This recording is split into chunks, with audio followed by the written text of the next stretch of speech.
Okay, it's going to be a review of TNA Bound for Glory 2007. This was from Atlanta, Georgia. They had about 4,000 in attendance. And yeah, pretty well received Bound for Glory. I remember at the time on YouTube, it was very well received. I think True Slayer felt it was the third best pay-per-view of the year behind Driven and Backlash. Bill and Doug loved the show. They talked about how amazing it was and how WWE pay-per-views just don't compare to what TNA delivers in the ring. So, yeah, I really enjoyed the show. I did not get to see it on pay-per-view. I was still away at school, but I was able to. I remember I was able to watch the whole thing back on Daily Motion, and yeah, it was actually quite enjoyable. And yeah, I thought Bound for Glory 2007 at the time. Pretty good show, very, very well rounded. I would definitely say a lot more consistent than the previous two Bound for Glories. So let's get right down to it. First match of the night.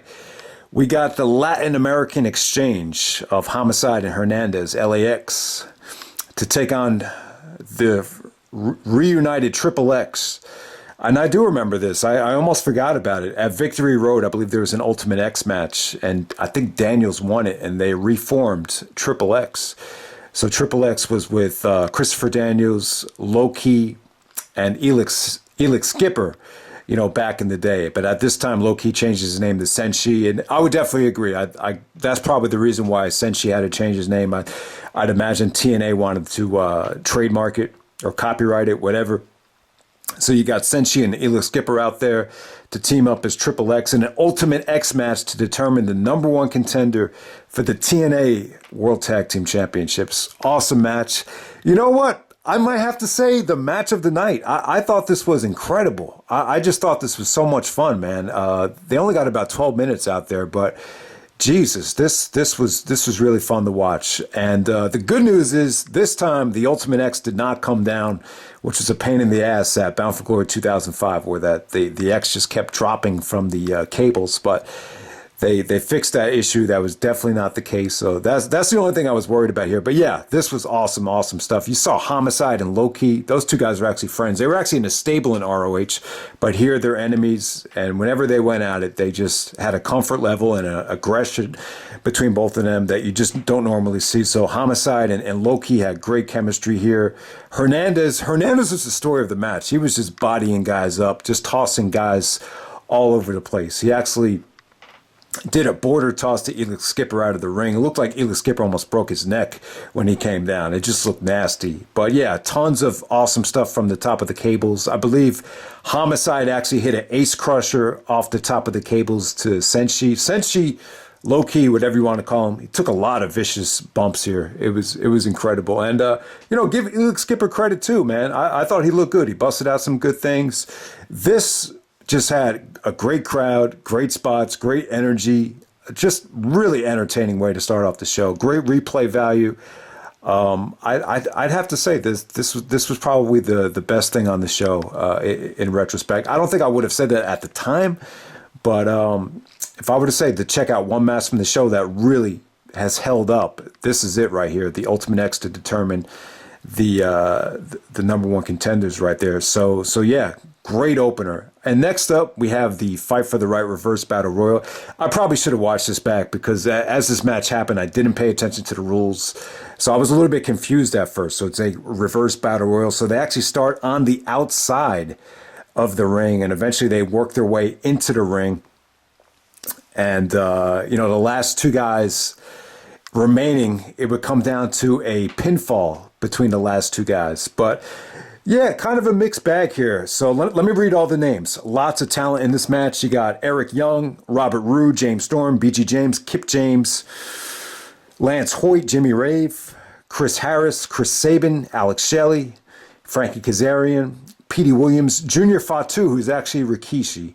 He was the story of the match. Havoc, Shark Boy, and Sanjay Dutt. All right, so once they all got into the ring, it was pretty good. Kaz actually busted out the flux capacitor. Kaz looked young at the time. He still looked like he was in great shape. Really, the beginning of the match just featured Junior Fatu, Rikishi just kind of dominating. And The whole time the match was going on, I had that Bill and Doug soundbite in the back of my head. I remember he actually got fired after this match, and I think it was Doug. Doug is the one with that looks like Fred Durst, right? I just remember him just saying time and time again, Junior Fatu got fired. Like he was happy the guy got fired. And honestly, I would have to agree that, Rikishi just wasn't a good fit for TNA. He represents everything that the WWE was, kind of dominating all these X Division guys. It just wasn't a good look. So maybe it just wasn't a good fit for Rikishi to be in TNA. But other than that, once Rikishi got out of the ring, they ganged up on him, and that was a good elimination.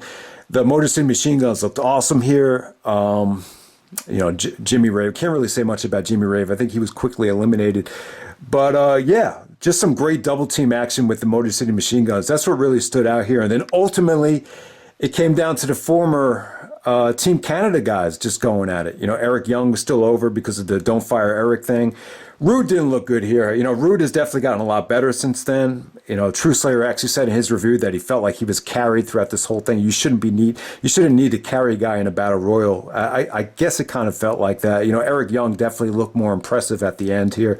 Eric Young actually got the victory here with the small package, and it came off good. He had good talent, and it unfolded quite nicely. I thought it got off to a slow start because of the rules and everything. But yeah, this was good. This was the fight for the right. And Eric Young actually earned himself a title shot. I do not remember Eric Young ever getting a title shot. I just don't remember. It must have been on an Impact or whatever. But let's move on to the next match. You got AJ Styles and Tomko actually challenging Team Pac-Man for the TNA World Tag Team Championships. Team Pac-Man is actually Ron Killings. So Pac-Man Jones was actually a football player. I believe he was a cornerback. I can't remember for what team at the time. I was actually not an NFL fan back in 2007. I rarely ever watched any football games at that time. I'm a much bigger fan now. But I don't really know much about Pac-Man. I just know he was a cornerback. Basically was one of these guys that played defense in the secondary. That's really all I know about him. I think he got in trouble with the law, or he might have been involved with a homicide or whatever. I'm not even sure exactly what happened, but I just remember he couldn't play. He got suspended from the NFL that season for committing a crime, to my recollection. So at the pay-per-view, though, they actually had Consequences Creed replace Adam Pac-Man Jones. And Consequences Creed is actually Xavier Woods. So he was dressed up as Apollo Creed from Rocky IV with, the attire that he had when he fought Ivan Drago, the Living in America and all that Americana costumes. So yeah, it was cool to see him there. And it's funny because he's going to be in the King of the Ring in a couple days in the finals against Finn Balor. So yeah, everything comes full circle. To think this was 14 years ago, maybe he's due to win that King of the Ring, because this is the first time I think anybody had really ever seen him at least on the mainstream level. And he looked good here. Ron Killings and Consequences Creed. Good stuff between these guys. They were able to let AJ just do his thing, putting him in the ring with Adam Jones. They would have been very limited in terms of what they can do here, but AJ was great. He busted out a shooting star press onto the outside. Him and Tomko did some nice double team work. The match was actually a lot of fun. You actually had Earl Hebner as the referee, and Pac-Man just threw money into the ring to distract the ref. And then instead of counting the pinfall, Earl Hebner starts collecting money, and it made sense. And it was actually, I don't know if this was a Russo idea, but it was pretty good booking because Earl Hebner actually got fired by WWE for selling merchandise on the side. So it definitely made sense for Earl Hebner to try to pocket some of that money and take his attention away from the match. But ultimately, AJ and Tomko hit a beautiful, I guess they call it a corkscrew, a double team move to get the pinfall there. Tomko was all right. When you think of Tomko, you also think of Christian. Yeah, AJ and Tomko and Christian were part of a stable. He used to be the problem solver for Christian and Trish, but at this time, AJ and Tomko kind of morphed into a tag team, which I wasn't crazy about. I think for TNA's biggest pay-per-view of the year, you want to showcase your best wrestler, AJ Styles, in a singles match. You don't want him to have to tag team with an inferior talent like a Tomko or like an Omos. So, a Tomko's a lot better than Omos, but still, you kind of have the same situation back then that AJ's going through now, where you're having him tag with, a guy that's not on his level, and it doesn't really equate to, anything special in the ring. I thought the match was a lot of fun, but still, not exactly where you want AJ Styles on your biggest pay-per-view of the year to go out and deliver, a home run. It just didn't do that, but it was entertaining. I'll definitely say that.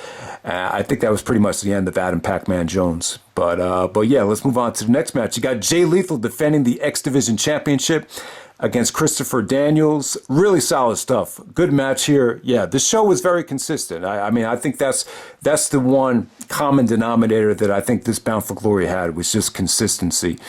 Lethal had just won the X Division Championship from Kurt Angle at No Surrender, which was a surprise. And Lethal was actually playing the Black Machismo, a very Macho Man-like inspired gimmick. And I'll tell you, it got over quite well, a lot better than Austin Starr, which, was also, I guess you could also argue that was very Macho Man inspired. But for whatever reason, the Black Machismo caught on. He got really over. There was a time where I thought Lethal was probably, one of the most over guys in TNA, without a doubt. And, him and Daniels, I kind of have mixed feelings on this match. I thought the match was good. I just wish it had been promoted better. I wish they had gotten more time. Lethal actually does go over here with a lethal combination off the top rope, which looked pretty sick. So Daniels is really good at, making guys look good. So he's in the ring. He's in the ring with an older veteran like Christopher Daniels that can make him look really good. And Lethal and Daniels actually had a fast-paced match, very athletic, lots of leg scissors, just flowed really well. Like, that's the thing about this match. It flowed really well. It's just the ending here with Daniels losing. It just kind of really set the tone for what to expect from Daniels for the next year. And you just wouldn't see him. He played the Curry Man, and he just wasn't involved in a lot of stuff. I feel like Kurt Angle's entrance into TNA, if it hurt one guy more than anyone, it's probably Christopher Daniels. I've always felt like maybe Angle and Daniels could have done something special one-on-one or whatever, but for whatever reason, like the one guy that was a bigger star in TNA before Angle got there, I felt like it was Christopher Daniels. And this was just, I don't know. I thought Daniels was great in '07. He did that thing with Sting. He grew out his beard. He changed his look a little bit. His character got more darker. He cut that awesome promo at Good Times, Great Memories on Bryan Danielson and the Ring of Honor fans.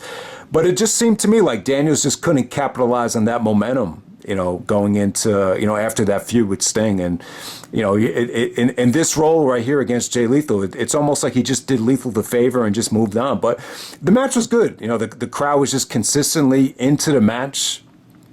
And Lethal winning was definitely one of the best moments of the show. And move on from there. Next up, you got the Steiners taking on Team 3D. This is a 2 out of 3 falls tables match. So these are two tag teams that really made a name for themselves in WCW and ECW, and they're meeting in TNA. So it's sort of like a dream tag team matchup right here. And the crowd was really good here throughout this whole show. I would just say they were consistently into both teams. Too much brawling in the beginning of the match, and so the match took forever to get going. Once they got back into the ring, it was actually quite entertaining. The 3D through the table came off good. Steiner hit the Frankensteiner through the table. Neither team looked like they're in their prime. The Steiners aren't moving as well. Team 3D looks like they're carrying a lot more weight at this point. So yeah, this wasn't the dream match that I think a lot of people would have envisioned.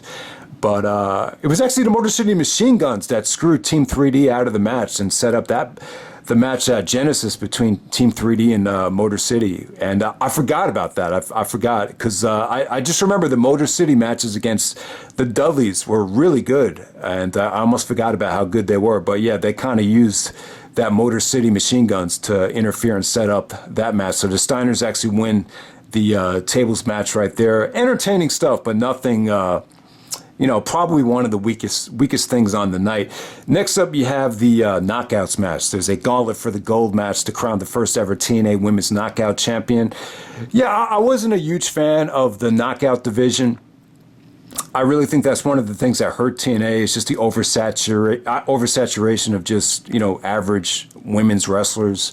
But at the time, it definitely felt like a step up from the Divas division, which was kind of highlighted by, women like Candice Michelle and women like that. So it was definitely a breath of fresh air. The story of the match was Awesome Kong. I think there might have been some attire malfunction with Awesome Kong, so they cut away from her when she got eliminated. But the fans were really into Awesome Kong. She was kind of like a female version of Samoa Joe. They would chant "Kong's gonna kill you." So she really brought a lot of credibility, I think, to the Knockouts division, and it was good. It wasn't bad. It was a mixed bag right here. You saw ODB. You saw I think Angelina Love from the Beautiful People, but it came down to Gail Kim going up against Roxy Laveau. Pretty good stuff between them. This was definitely great for Gail Kim because obviously she felt like she got a raw deal in the WWE and wanted to showcase what she can do in TNA, and she got her moment here. It was okay, but it wasn't anything, breathtaking. Like, I can't say that any of these women in this gauntlet or any of the knockouts are on the same level as women like Charlotte and, Sasha Banks or anything like that. But yeah, but it was just, I just think at the time, it was just a step up from what you were seeing in the WWE, without a doubt. All right, so next up, you got Samoa Joe taking on Christian Cage. You have Matt Morgan as the special ringside enforcer, appointed by Jim Cornette. Jim Cornette, the Vince Russo hater. And that's one of the things you notice about the show. The show felt like a lot of Russo's stuff was kind of filtered out because you didn't see a lot of the over-the-top shenanigans with the finishes here. So I think that was one of the biggest positives of the show. Yeah, but Joe versus Christian, the video package didn't really explain how heated this feud was. But I do remember they actually had a match at Destination X where Christian actually did win with the foot on the rope. So it wasn't a clean victory there. So Joe actually did lose the NWA title match to Christian. That was back at Destination X, which was also a really good match. I can't remember what the better match was, but I think there's a misconception that because Joe won this match clean, that this was the better match. But, honestly, guys, I'd have to go back and watch the Destination X match to really evaluate it. But yeah, this is good stuff here. Joe versus Christian. Christian was at the top of his game, not carrying a lot of weight. Joe at the time, you could argue this is kind of like the last dimension of prime Samoa Joe. So I thought him and Christian were good. Matt Morgan didn't really take away from the match as a special enforcer. He actually did chase out AJ and Tomko to kind of even the odds here. So it was good stuff. Christian actually busted out the Prettier. Joe kicked out of that for a nice near fall. And I just thought Joe moved well. They did some really nice reversals. Christian actually countered a backdrop into a DDT off the top rope onto the mat. I thought that was really, really, really innovative at the time. But Joe gets the clean victory, muscle buster, Chiquita clutch combination to make Christian submit. But yeah, really, really good stuff, man, between Samoa Joe and Christian. You got two of the biggest stars in the company going at it. You got a clean finish, hot crowd. And yeah, it was a much needed victory for Samoa Joe after they kind of dicked him around for that whole year. So good stuff there. But you could argue too little, too late in terms of that. But yeah, Joe and Christian was a hell of a combination. I think most people agreed this was the match of the night at the time. And next up, we have the Monsters Ball match. You got Abyss taking on Raven, Rhino, and Black Rain. Black Rain is actually Goldust, Dustin Rhodes, who had one of the worst matches in TNA history at Hard Justice. But yeah, the Monsters Ball match, I think they tried to make this a little bit more like the Jeff Hardy match from 2005, where they tried to spread it out and have it be a little bit more faster paced. Jake the Snake really took away from the match the year before, but thank God that was not the issue here. And really, I would say, the strong points of this match were anytime Abyss or Rhino was on the offensive end. I thought Abyss and Rhino looked good here, whether it's Rhino doing a gore or Abyss doing a black hole slam. All that stuff looked executed really well. The weak links here were probably Raven and Black Rain. They were just kind of past their prime or just really not at the top of the game at the time. And I don't know, you just have to be in a mood for this. This is definitely a mood match. I would say definitely not as good as the Monsters Ball from 2005. it's pretty much on the same level as the 2006 one. I can't really say, either match is above each other here. I can't. They did some crazy stuff off the stage, but it felt a little bit forced. The ending came when Abyss does a black hole slam to Raven through glass and through a set of thumbtacks. And yeah, it was pretty nasty. You probably have to be a little bit bloodthirsty and kind of in a Halloweenish type of mood to really get into this. But nowhere near as breathtaking as the 2005 one. So 2005 I thought was awesome. 06 and 07 so far, those Monsters Ball matches, they're not that. I just didn't think they were that great. I thought this was one of the weakest things on the show. All right, so next up you got Kurt Angle defending the TNA Championship against Sting. Hell of a main event right here. I thought the main event was great. I think you could actually argue that this was Sting's best match at Bound for Glory. This actually got really personal between Angle and Sting. This is like a WCW versus WWE dream match in TNA, but it's a little bit weird though because it's kind of different. This has more of a generational issue because Sting was an icon in the late 80s going into the early 90s. Angle really didn't become a legit icon or main eventer until Sting and WCW was pretty much out of the picture. So it's just two wrestlers that kind of made a name for themselves at different times, meeting in a different company. But I still thought it was a great matchup right here. It was interesting that they chose Sting over Samoa Joe for Bound for Glory. I think that says a lot to how much value they really put into Sting and how much they paid both Sting and Kurt Angle. It's if you keep up with a lot of these Kurt Angle podcasts, you'll know that Kurt Angle was making a lot of money in TNA, and I think the fact that TNA was under a lot of pressure to really get the most out of Angle, considering how much they agreed to pay him. So that might have a lot to do with them rushing the whole Angle and Joe situation. But the bottom line here, I thought this was a great main event. It had great build-up. The one thing that I do remember is they actually had this character named Judas Messias, and he was constantly doing stuff with Sting, and a lot of people did think why is Sting fucking around with Judas Messias? Like, who is Sting facing at Bound for Glory? Is it Kurt Angle or is it Judas Messias? I think that was a Bill and Doug video. So that really kind of, stuck out of me when I was watching this thing back. And I think Angle did some, and this must have been like a Russo idea. Angle did some stuff to Sting's son at a football game where I think he slapped him. So it did get pretty personal. You had Kevin Nash play a role out there. You had Karen Angle actually interfering. So the interference is really the only thing that brought the match down. But I thought the work between them was exceptional. I thought Sting brought his A game. I thought Angle did the best that he could to really, get Sting back up to that, main event level. And I thought they clicked. They got a lot of time out there. They got about 20 minutes. And they just did some exciting stuff. Angle actually did bust out a 450.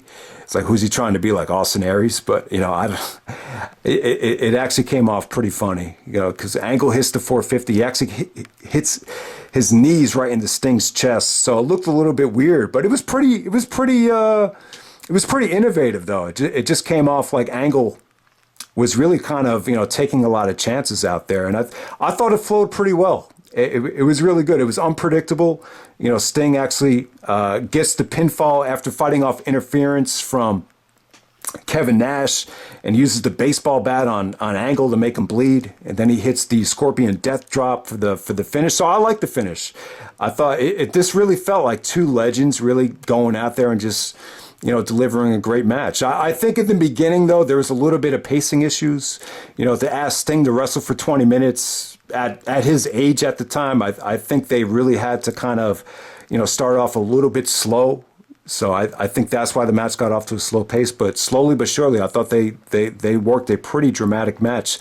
The only thing I didn't, the only thing I didn't really care for was the Kevin Nash interference. Nash wanted to kind of, keep himself relevant by being with Kurt Angle, he even said to Sting before the match, like, it's all I have. I have nothing left because, Nash's health was definitely an issue at the time. But they were paying Nash so much money that they had to have him involved in the main event, which I think was a mistake in retrospect. There was no reason why Nash had to be involved in this. This should have been more of a serious, just one-on-one match. So Sting wins the belt, but Angle wins the belt back a couple weeks later on Impact. Wasn't a big fan of that. And in some ways, it's kind of Kurt Angle doing the opposite of what he did for Austin at Unforgiven 2001. This is the same thing where Sting wins the belt so everyone could go home happy, but then a couple weeks later, they kind of, switch things back up for storyline reasons. So, yeah, but, the bottom line is I like the main event. I think it's probably the best main event Sting had at Bound for Glory out of the 4 Bound for Glory main events. And yeah, I just think this is a consistent show, without a doubt. So yeah, I would definitely say Bound for Glory 2007 from top to bottom. Out of the first 3, this would probably be my choice for best Bound for Glory up to this point. I think 05 had better stuff on it. It's just not as consistent. And I do think Bound for Glory 2006 probably had the better X Division match, without a doubt. But I think from a consistency standpoint, I would say Bound for Glory 2007, this is probably the best one so far. So that's pretty much it, guys. Hope you guys enjoy the review, and I'm out. All right.